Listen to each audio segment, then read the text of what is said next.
Doctor Balu. Manohar come in. Priya ఎలా ఉంది? బాగుంది. మీరు ఎలా ఉన్నారు? I'm fine. అమ్మా ఇస్ ఫైన్.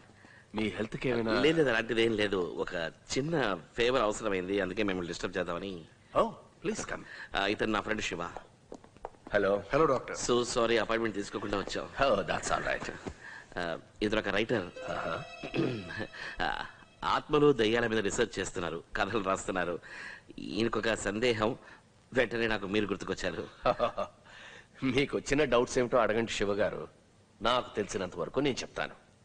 నా బుక్ గురించి రీసెర్చ్ చేసేటప్పుడు ఇంటర్నెట్లో ఒక యథార్థ సంఘటన గురించి చదివాను డాక్టర్. అదేంటంటే, sorry to disturb you. What would you like to have? Tea, coffee? Coffee is fine. Coffee, sure.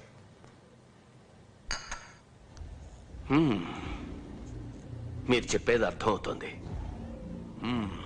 ముంబైలో ఒక ఫ్యామిలీ, వాళ్ళ ఇంట్లో మాత్రం వచ్చే ఒక సీరియల్, అదే ఆల్బమ్.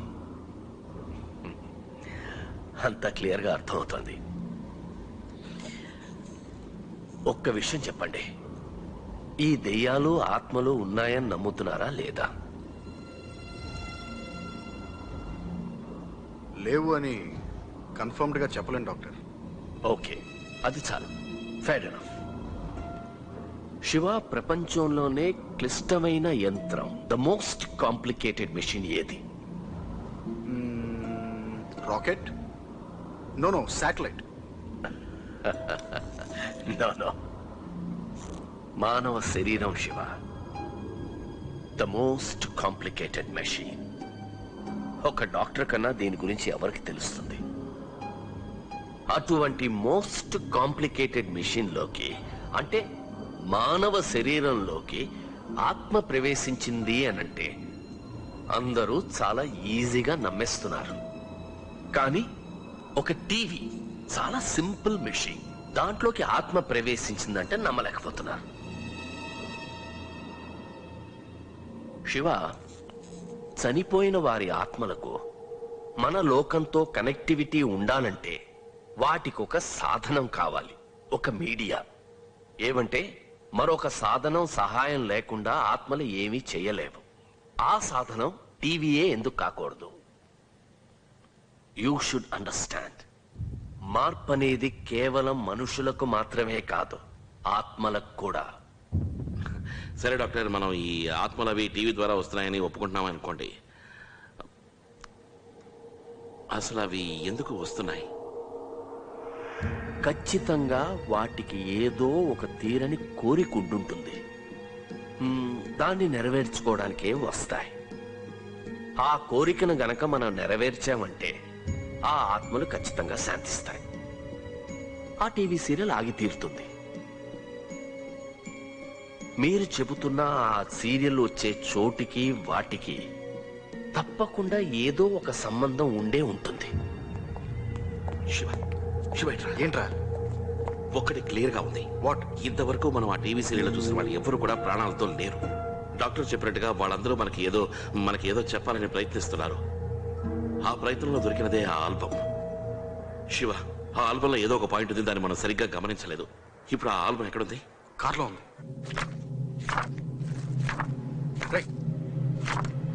ఆగరా, ఏంటి? మెల్లగరా, మెల్లగా. అలాగే వెనకరా. చూసావా, 2 పేజీలు అతుక్కునే చూడు. వెనకాల మన ఫోటో ఉందని చూడు.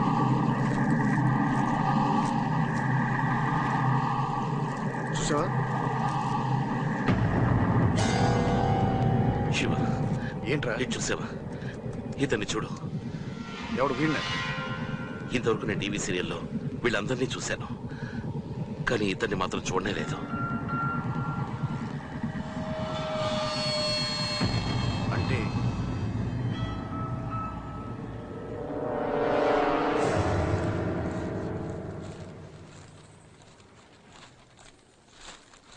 రే మనో. ఏం శివ? ఆ ఫోటోలో ఉన్న క్యాలెండర్ లో డేటు జూన్ 1977.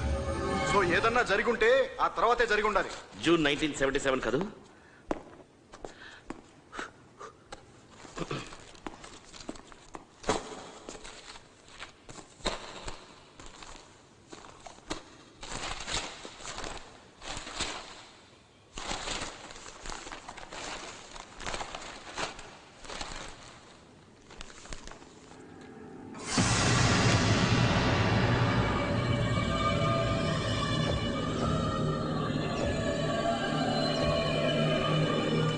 శివ ఆ, శివ త్వరగా రా. కింద? ఇటు చూడు.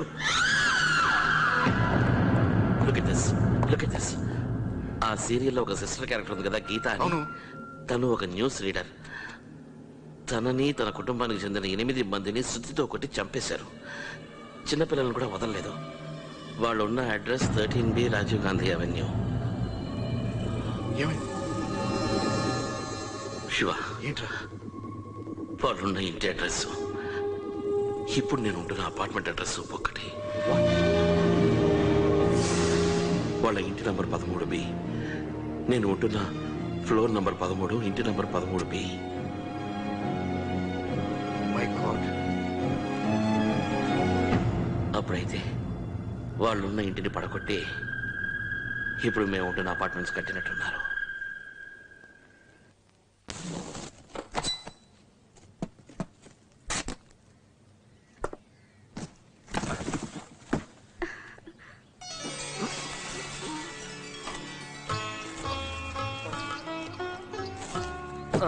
గాయత్రి, కొంచెం కుంకుమ తీసుకొచ్చి టీవీకి బొట్టు పెట్టమ్మా. అలాగే బొట్టొక్కటే చాలా, హారతి ఇచ్చి గంట కొట్టద్దు.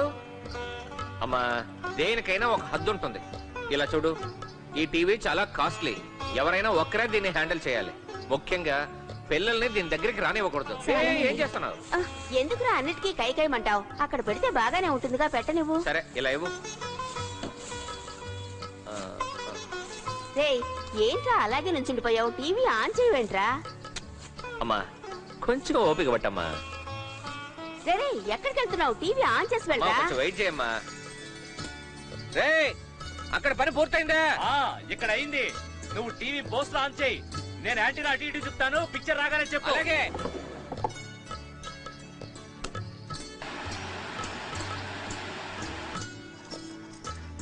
వచ్చిందా? ఏమన్నా వచ్చిందా? ఏమీ రాలేదంట. కొంచెం తిప్పు, ఇంకొంచెం అలా తిప్పు, ఇంకొంచెం. ఇప్పుడు వచ్చిందా?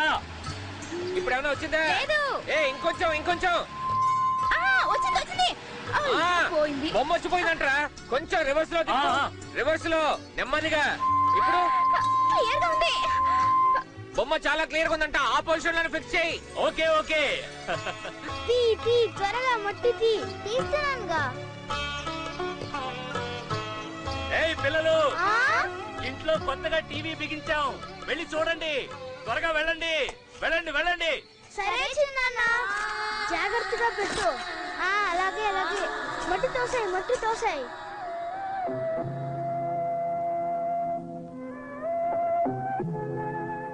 మన గీత టీవీలో వార్తలు చదువుతోంది కదా, అది చూడాలని వాళ్ళ అన్నయ్యలు టీవీ కొన్నారు. రాత్రి 7 నుంచి 7:30 గంటల వరకు పాడి పంటలు.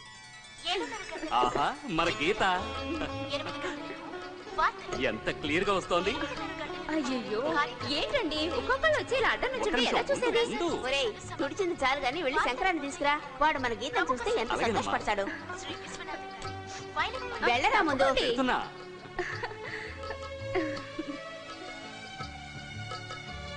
కృష్ణ, ఏంటమ్మా? వాళ్ళంతా బయట కూర్చోండి.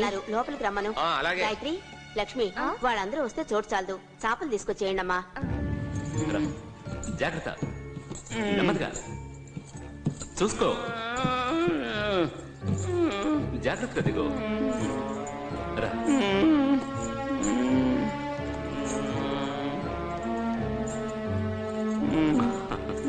అయ్యో, ఈ సంవత్సరం ఏయ్, రాష్ట్ర టీవీ చూడు, ఖజానాలో టీవీ చూడు. శంకరం. ఏంటమ్మా? రేయ్, గీతరా, మన గీత. మన గీత. గీతరా, భయపడకు. లే, కూర్చో, నా పక్కన కూర్చో. ఏం లేదు, భయపడకురా, కూర్చో. ఏం లేదురా, మన గీత టీవీలో వస్తాను చూడు. చూడు బాబు. చూసావా వారు గీత? తప్పకుండా ఈ విషయాన్ని ముఖ్యమంత్రి గారి దృష్టికి తీసుకువెళ్లి తగిన సహాయాన్ని అందజేస్తామని హామీ ఇచ్చారు. ఇటీవల జరిగిన అంతర్జాతీయ క్రీడలు అవును, గీతే. ఆ, మన గీతే.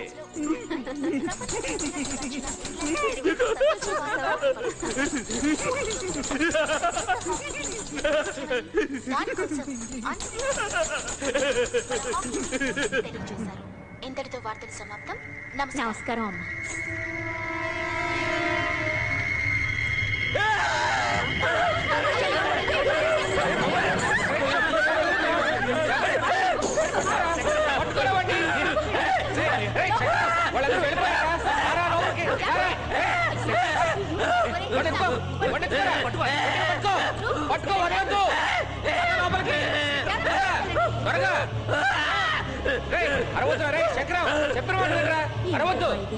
వాడికి ఇంతవరకు మేం తప్ప బయట వాళ్ళు ఎవరు తెలియదు, అందుకనే వాడు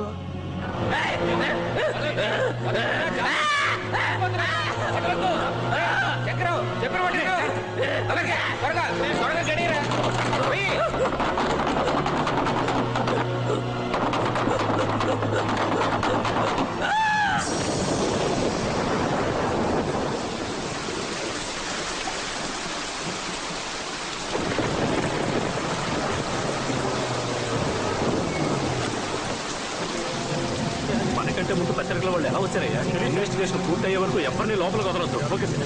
ఏ హెడ్ ఇన్ఫార్మ్ చేసిన ఎవరు? ఈయనే సార్. మీ పేరేంటి? నా పేరు రామచంద్ర, హైకోర్టులో అడ్వకేట్. మీకు ఈ కుటుంబానికి ఏమిటి సంబంధం? Family friends sir. నాకు ఈ కుటుంబంలోని గీతకి పెళ్లి ఫిక్స్ అయింది.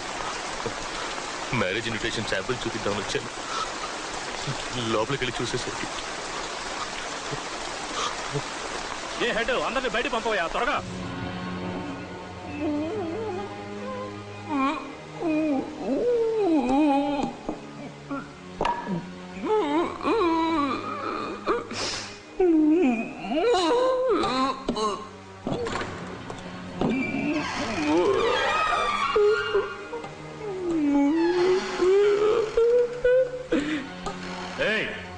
కింద పడే, ఆ సుత్తి కింద పడే, సుత్తి కింద పడే, సుత్తి కింద పడే, కింద పడే, చెప్పిన మాట విను, కింద పడే, కింద పడే పడుకోండి, పడుకోండి.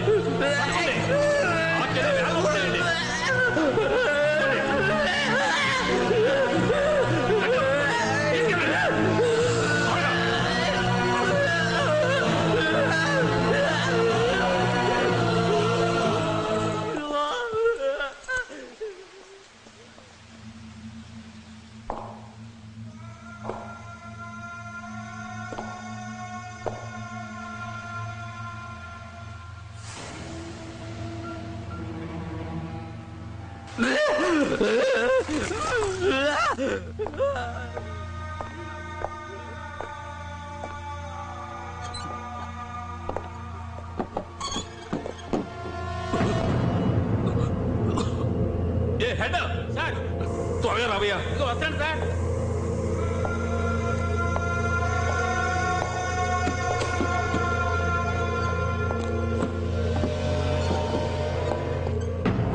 ఏంటి సార్? ఫోరెన్సిక్ వాళ్ళు రమ్మను, మార్చురీ వ్యాన్, అంబులెన్స్ అందరినీ రమ్మను. Okay sir. 8 డెడ్ బాడీలు ఉన్నాయే ఇక్కడ.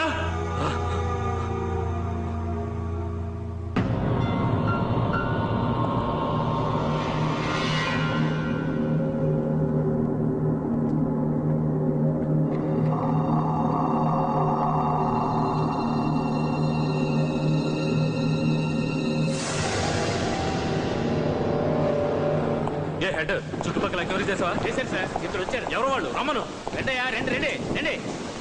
నమస్కారం. పేరేంటయ్యా? రామ్మూర్తి అండి, పక్కింట్లో ఉంటున్నానండి. పోలీసులు అంటే భయం అండి. అడిగిన వాడిగా జవాబు చెప్పు. ఈ విషయం నీకు ఎప్పుడు తెలుసు? ఇప్పుడే తెలిసిందండి. ఇక్కడ ఏమైనా శబ్దం వినిపించిందా? అనుమానంగా ఏమైనా కనిపించిందా? అలాంటిది లేదండి. ఈ గొడవ వేరండి. దీని అంతటికీ కారణం దియ్యం సార్. తర్వాత ఈ ఇంట్లో గీతని న్యూస్ చదివే అమ్మాయి చాలా అందంగా ఉంటది. టీవీలో తను చూసి ఒకడు పిచ్చిగా లవ్ చేశాడు. ఎవరతను? ఎవరో ఏంటో తెలీదు. చాలా నుంచి ఇబ్బంది పెడుతున్నాడంట. నిశ్చితార్థం రోజున ఇంటికే వచ్చేసాడు సార్. సార్, కుర్రాడు చేసిన అల్లరి ఇంత అంతా కాదు. ఈ ఇంట్లో ఉన్న వాళ్ళందరూ చాలా మంచోళ్ళండి. వాళ్ళు అతనికి ఎంతో నచ్చ చెప్పి చూసారండి. వీళ్ళు ఎంత చెప్పినా వాడు వినిపించుకోలేదండి. అంతేకాదండి, తనకు గానే అమ్మాయి దక్కలేదంటే ఈ కుటుంబంలో వాళ్ళందరినీ నరికెత్తా అన్నాడండి. వాడిని చూస్తే గుర్తుపట్టగలవా? అలా అంటారేంటి? అది చచ్చాడు కదండి. ఆ లాయర్కి ఈ గీతమ్మకి నిశ్చితార్థం జరిగిన రోజునే ఆడెక్కడో ఆత్మహత్య చేసుకున్నాడండి. కానీ ఆడు అన్నట్టుగానే దెయ్యమై వచ్చి ఈ ఇంట్లో ఉన్న పిచ్చోడి మీద వాళ్ళు పక్క తెచ్చుకున్నాడండి. సార్ ఈ ఇల్లేం కలిసి రాదు. నెంబర్ చూడండి 13. ఏయ్, పక్కింట్లో 8 మంది ప్రాణాలు కోల్పోయారు, అది నీకు కనబడలేదు, కానీ దెయ్యం నీకు కనిపించిందా? ఏయ్ పోయా, ఏం విట్టేసయ్యా ఇది? తర్వాత ఎవరు? ఇతనే సార్. రారా, వస్తున్నాను చెప్పు. సార్. సార్ అతను చెప్పినట్టు దెయ్యాలు పోతాలు ఏం లేవు సార్. ఆ మెంటలోడే చేశాడు సార్ ఈ పని. నిన్న వాళ్ళ ఇంటికి టీవీ చూడటానికి వెళ్ళాను సార్. అయ్యో వాడు చేసిన గొడవ అరుపులు, అందుకే వాడిని రూమ్ లో పెట్టి తలుపులు వేసేశారు సార్. అప్పుడే పిచ్చి కోపంతో ఉన్నాడు సార్. ఆ కోపంలోనే ఈ దారుణం అంతా చేశాడు సార్. మీరు ఎంతమంది చూసారు? ఓ 10-12 మంది ఉంటాం సార్. ఇదిగో ఆ 12 మంది ఎవరో తెలుసుకొని స్టేషన్ తీసుకురా. అలాగే అడ్వకేట్ రామచంద్రరావుని స్టేషన్ రమ్మని. అలాగే సార్. ఓకేనా? రండి రండి. తప్పకుండా. ఇక్కడికి వచ్చి గొడవ చేసి ఆత్మహత్య చేసుకుంది ఎవరు? వాడి అడ్రస్, వాడి గురించి పూర్తి వివరాలు నాకు ఈ రోజే కావాలి.